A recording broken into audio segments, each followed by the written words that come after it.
কিন্তু কিন্তু সারা সারা বাংলাদেশের সন্ত্রাসী যেভাবে আপনি শনাক্ত করেছেন আর যেভাবে সারা বাংলাদেশ এখন শান্ত আছে, সেটা আপনারই একমাত্র কৃতিত্ব। যেটা জি জি জি জি জি জি জি জি শুল্ক প্রপারেন।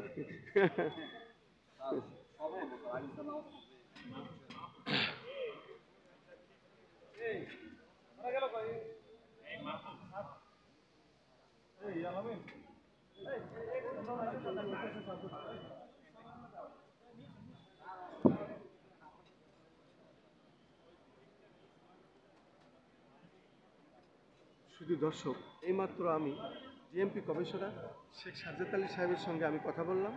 যেহেতু উনি আমার এলাকারই মানুষ, উনি খুব ভদ্রলোক এবং প্রশাসনিকভাবে অত্যন্ত নিরপেক্ষ ব্যক্তি, এবং প্রশাসন কিভাবে ঢেলে সাজাতে হয় এটা উনি জানেন। আমরা দেখলাম মাননীয় স্বরাষ্ট্র উপদেষ্টা মহোদয়ের সঙ্গে, বিশেষ করে শেখ সাজ্জাদ আলী যেভাবে জাতীয় ঈদগাহ মাঠটা পরিদর্শন করলেন এবং ওনার শেষ বিদায়টা উনি জানালেন।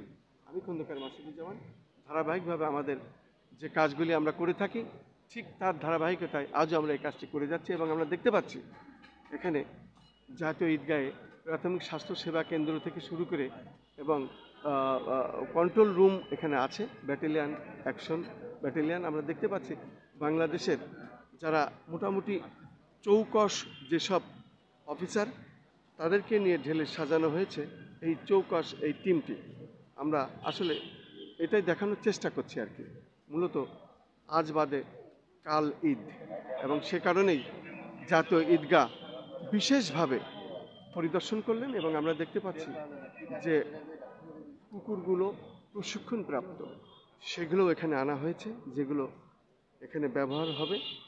এবং সারা ঢাকা এখন নিরাপত্তার চাদরে ঢাকা, সেটি আসলে মাননীয় স্বরাষ্ট্র উপদেষ্টা মহোদয় জাহাঙ্গীর আলম চৌধুরী সাহেব বলেছেন এখানে, আমরা সেটাই দেখতে পাচ্ছি মূলত।